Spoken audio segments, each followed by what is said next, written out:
शुरुआत करेंगे खबरों की।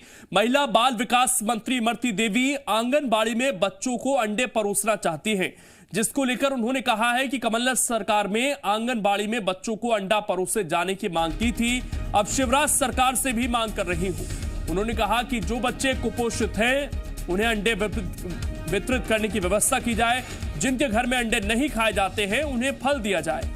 अब देखना होगा कि शिवराज सरकार में मंत्री इमरती देवी की मांग पर क्या फैसला होता है, क्योंकि कमलनाथ सरकार में इस मुद्दे पर खूब राजनीति हुई थी।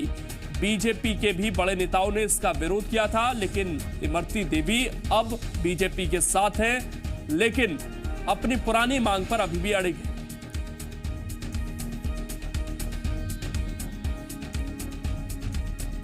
डॉक्टर भी कहते हैं कि बच्चों के लिए, चाहे गर्भवती महिला हो, उसके लिए अंडा बहुत पोषित होता है, तो चलाया था, लेकिन कुछ विरोध हुआ। लेकिन ये नहीं कहती कि मैं सारे बच्चों को अंडा दूंगी। जो बच्चा अगर अंडा घर में उनका खाता होगा, उस बच्चे को अंडा दूंगी। वो जो नहीं खाते होंगे उसको फल दूंगी, केला दूंगी, सेव दूंगी, लेकिन फिर भी चलाऊंगी, करूंगी मैं। मंत्री इमरती देवी का बयान आपने सुना। उन्होंने कहा कि मैं इस योजना को चलाऊंगी और जो बच्चे अंडा खाना चाहते हैं उन्हें अंडा दिया जाएगा। जो बच्चे फल खाना चाहते हैं उन्हें केला, सेब, ये सब फल दिए जाएंगे। ये बात इमरती देवी की तरफ से कही गई है। और क्या सरकार इस पर राजी होगी, क्योंकि बीजेपी जब विपक्ष में थी तो उसका जोरदार विरोध बीजेपी ने किया था, लेकिन अब स्थितियां बदली हुई हैं। इमरती देवी अब भारतीय जनता पार्टी के साथ है, लेकिन सबसे बड़ी बात यह है कि क्योंकि एक साथ कांग्रेस के बहुत सारे विधायक बीजेपी में आए हैं, उनके बल पर यह सरकार इस वक्त चल रही है। और ऐसे में अगर इनमें से कोई व्यक्ति आकर अपनी मांग रख रहा है तो हो सकता है कि दबाव में ही सही उस पर सरकार मोहर भी लगाए। लेकिन सरकार के लिए यह स्थिति अब कैसे संभलती है ये देखने वाली बात होगी, क्योंकि कमलनाथ सरकार में यह योजना परवान चढ़ ही रही थी कि तब तक सरकार बदल गई और सत्ता में बीजेपी की वापसी हो गई। बीजेपी इस फैसले का उस वक्त भी विरोध कर रही थी। और क्या अब इमरती देवी की बात पर शिवराज सिंह चौहान या सरकार के जो अन्य लोग हैं वो सहमति जताएंगे? क्योंकि अंडा, ये सब मानते हैं कि कुपोषण दूर करने में कारगर साबित होता है और इससे पोषक तत्व मिलते हैं। इमरती देवी का यह कहना है कि हम प्रदेश से कुपोषण को मिटाना चाहते हैं और इसीलिए हम कोशिश कर रहे हैं कि आंगनबाड़ी के जरिए हम बच्चों तक अंडा पहुंचा सकें, लेकिन इसमें जबरदस्ती किसी के साथ नहीं है। अगर कोई बच्चा अंडा नहीं खाना चाहता है, उसके घर में अंडा नहीं खिलाया जाता है, तो उसके लिए भी वैकल्पिक व्यवस्था होगी। उन लोगों को फल दिए जाएंगे। गर्भवती महिलाओं अगर अंडा खाना चाहती हैं तो उन्हें अंडे दिए जाएंगे, नहीं तो उनके लिए फलों की व्यवस्था की जाएगी। उनको सेब, केला या अन्य फल दिए जाएंगे। तो ऐसा नहीं है कि ये कंपलसरी होगा कि हर किसी को अंडा खाना होगा। ये बात भी इमरती देवी ने साफ की है। लेकिन क्या वो अब जो बड़े नेता हैं उनके सामने इस बात को रखकर सहमति बनवा पाएंगी? और हमारे संवाददाता शैलेंद्र इस वक्त जुड़ गए हैं ज्यादा जानकारी के साथ। शैलेंद्र, पिछले दिनों जो आंकड़े सामने आए थे कुपोषण अभियान को लेकर, उसमें साफ पता चला था कि कोरोना के इस दौर में स्थिति और ज्यादा बिगड़ गई है। बच्चे आ ही नहीं रहे थे केंद्रों तक कि उन्हें ठीक से खाना पीना दिया जा सके।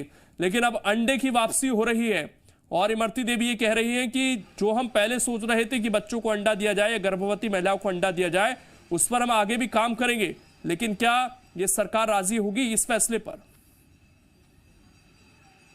देखिए, यही बड़ी मुश्किल है जिस तरह से आप जो सवाल कर रहे हैं कि क्या सरकार राजी होगी, क्योंकि जिस तरीके से जब वो मध्य प्रदेश की कांग्रेस सरकार में महिला बाल विकास मंत्री थी, जब उन्होंने ये ऐलान किया था कि जल्द आने वाले समय में आंगनबाड़ियों में अंडे दिए जाएंगे, जिसको लेकर बीजेपी ने मोर्चा भी खोला था और काफ़ी जोरदार हंगामा भी किया था। और उसके चलते ही कहीं ना कहीं कांग्रेस को बैकफुट पर जाना पड़ा था और अंडा वितरण की योजना थी आंगनबाड़ियों में, वो कहीं ना कहीं रोकनी पड़ी थी। हालांकि इसको लेकर तब इमरती देवी ने भी तमाम सारे बयान दिए थे और ये कहा था कि नागपुर में जहां बीजेपी की सरकार है, यानी महाराष्ट्र में भी अंडे दिए जाते हैं, तो मध्य प्रदेश में देने में क्या दिक्कत है। लेकिन वो योजना कहीं ना कहीं शुरू नहीं हो पाई थी। दूसरी बात, जिस तरीके से आपने कहा कोरोना काल में जो है कुपोषण की बात, तो ये बात बिल्कुल सही है कि ग्वालियर चंबल संभाग में वैसे तो हमेशा ही कुपोषण का केंद्र रहा है, क्योंकि बहुत सारे इलाके ऐसे हैं, चाहे ग्वालियर जिले के घाटी गांव या भितरवार इलाके की बात करें या फिर श्योपुर के इलाके की बात करें या शिवपुरी के कुछ जो इलाका है उसकी बात करें, यहाँ कुपोषित बच्चों की संख्या लगातार बढ़ती है और कोरोना काल में संख्या और अधिक बढ़ी है। और अब जब मध्य प्रदेश में सत्ता परिवर्तन हो चुका है, लेकिन विभाग की जो जिम्मेदारी है एक बार फिर इमरती देवी को ही है, तो ऐसे में उनकी ये मंशा है कि जिस तरीके से कांग्रेस के शासनकाल में उन्होंने कुपोषण मुक्त मध्य प्रदेश बनाने के लिए जो आवश्यक कदम उठाए जाने थे वो उठाए थे, लेकिन कुछ कमियां जो रह गई थी वो इस कार्यकाल में वो पूरा करें। और उन कमियों में से एक जो काम है वो है अंडा वितरण का। हालांकि इस बात उन्होंने ये ज़रूर कहा है कि सारे बच्चों को अंडे नहीं दिए जाएंगे, जो बच्चे या उनका परिवार अंडे का सेवन करता है केवल उन्हीं परिवारों को दिए जाएंगे, बाकी जो बच्चे हैं उनको जो है वो शैलेंद्र एक सवाल यहाँ पर ये भी है कि इमरती देवी कट्टर समर्थक हैं ज्योतिरादित्य सिंधिया की, और इस सरकार में सिंधिया की बड़ी भूमिका है। खुद शिवराज सिंह चौहान या अन्य बड़े नेता बीजेपी के कहते हैं कि उन्हीं के बलबूते सरकार बन पाई है। ऐसे में अगर उसी गुट से कोई मंत्री ये बात कह रही है तो उसको नजरअंदाज करना भी आसान नहीं होगा।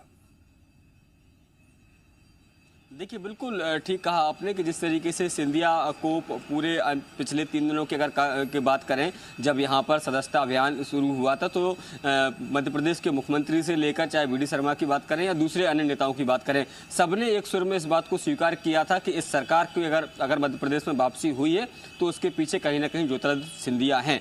तो ऐसे में सिंधिया की तरफ से जो मंत्री हैं, यानी सिंधिया की कट्टर समर्थक मानी जाती हैं, वो अगर इस मांग को उठा रही हैं और अगर इस बात को वो कह रही हैं तो कहीं ना कहीं इसमें उनकी रजामंदी है या सिंधिया से उनकी बात हुई है, क्योंकि उन्हें अच्छी तरीके से मालूम है कि जब कांग्रेस में मंत्री थी उस समय जब उन्होंने ये मांग उठाई थी तो कहीं ना कहीं बीजेपी ने विरोध किया था, लेकिन अब वो उसी बीजेपी में है। बिल्कुल, अब तो देखना क्या होगा मांग मानी शैलेंद्र, सवाल यही है कि कैसे वो मना पाती हैं सरकार के अन्य लोगों को, और क्या वाकई अब कुपोषण को दूर करने के लिए अंडा मिल पाएगा बच्चों को या नहीं, ये देखना होगा, या बीजेपी नेताओं के रिएक्शन किस तरीके के रहते हैं। फिलहाल शुक्रिया आपका जुड़ने के लिए और जानकारी देने के लिए।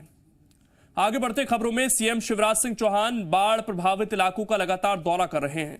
आज देवास के नेमावर और हरदा के हंडिया में बाढ़ग्रस्त इलाकों का दौरा उन्होंने किया। इस दौरान उन्होंने लोगों से मिलकर उनकी समस्याएं जानी और राहत देने का भरोसा भी दिलाया।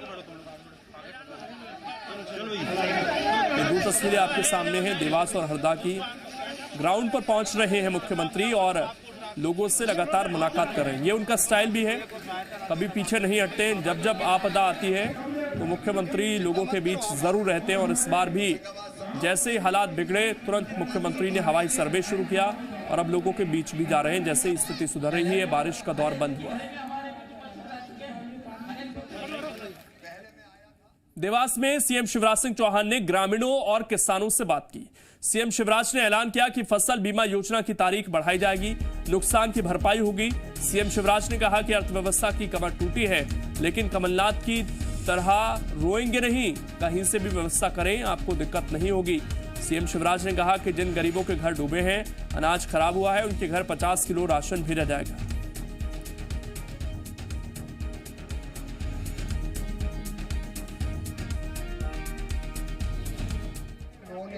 कि मैं क्या करूं, पैसा नहीं है, कहीं से भी लाएंगे, लेकिन आपकी व्यवस्था खड़ी करेंगे।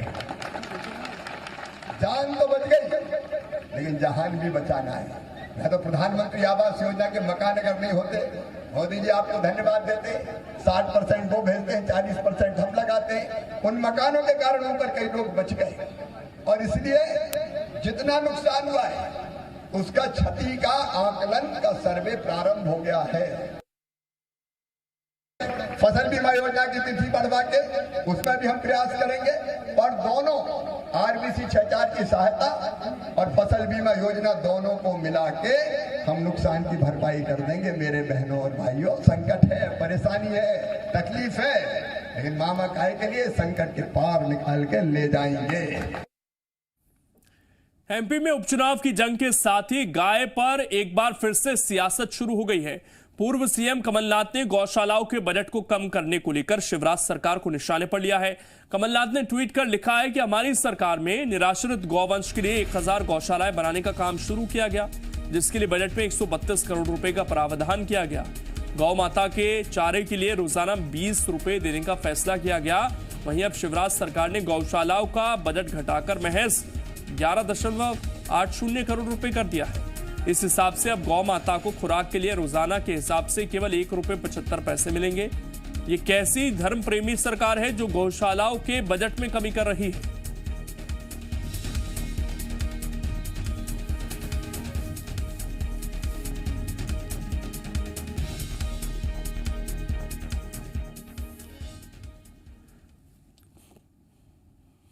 तो कमलनाथ के इस ट्वीट के बाद मध्य प्रदेश में एक बार फिर से गाय पर सियासत शुरू हो गई है।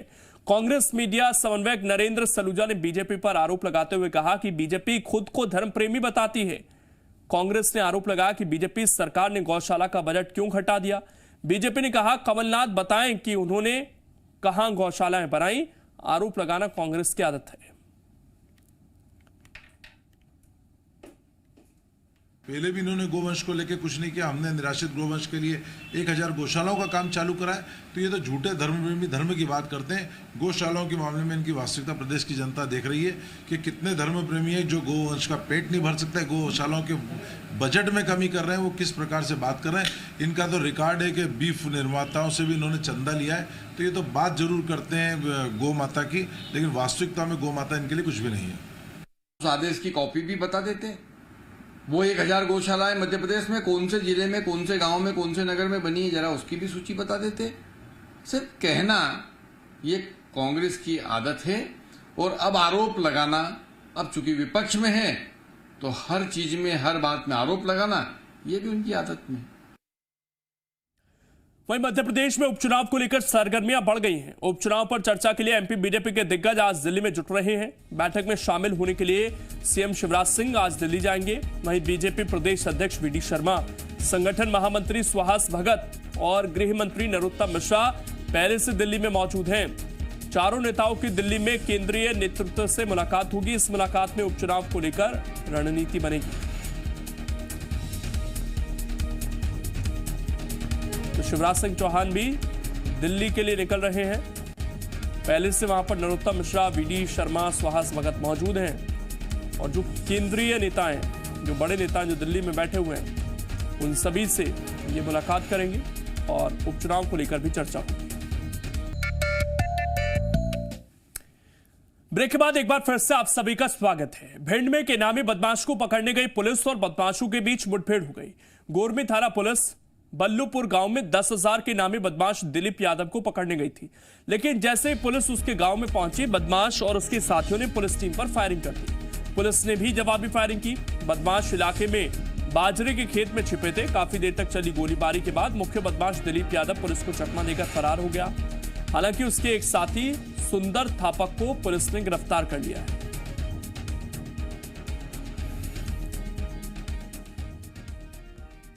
वहीं रायसेन जिले में बाढ़ और बारिश का कहर है। प्रशासन ने लोगों को अलर्ट किया है, लेकिन लोग अभी भी लापरवाह रवैया अपना रहे हैं।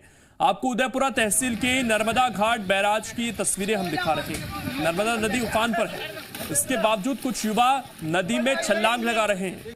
नदी में 2 मंजिला मंदिर डूबा हुआ है, इसके बावजूद युवा 15 फीट की ऊंचाई से 40 फीट से अधिक गहरे पानी में कूद रहे हैं। मौके पर पुलिस सुरक्षा के भी कोई इंतजाम नहीं है। ऐसे में युवाओं की मस्ती वाली छलांग कभी भी मौत की छलांग बन सकती है।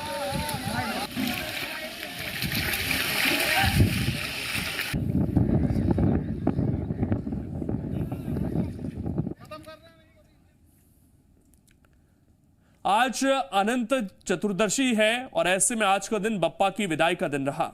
भोपाल में सीएम शिवराज सिंह चौहान ने गणेश प्रतिमा का विसर्जन किया। इस मौके पर सीएम शिवराज सिंह के साथ उनकी पत्नी साधना सिंह, इसके अलावा कार्तिकेय और पूरा स्टाफ मौजूद रहा। मुख्यमंत्री ने गणेश चतुर्थी पर अपने घर में बप्पा को बिठाया था और आज सीएम ने बप्पा की पूजा के बाद उन्हें विदा किया।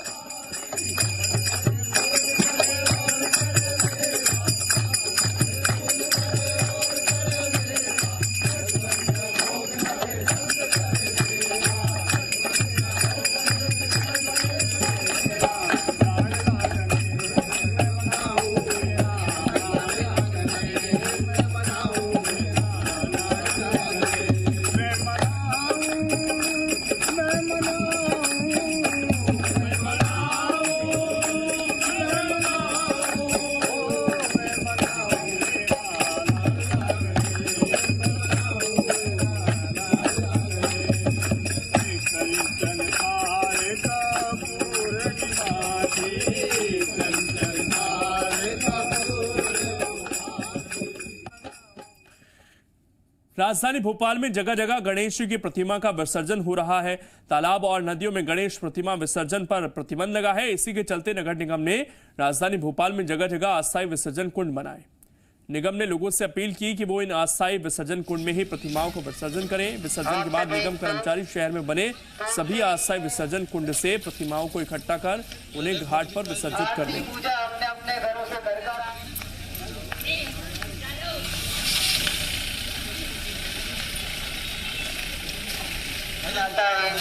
यहाँ पर सिर्फ मूर्ति विसर्जन की हुई उचित दूरी बनाए रखें, मास्क का उपयोग करें। यहाँ पर सिर्फ विसर्जन की व्यवस्था की गई है, मास्क का उपयोग करें, सोशल डिस्टेंस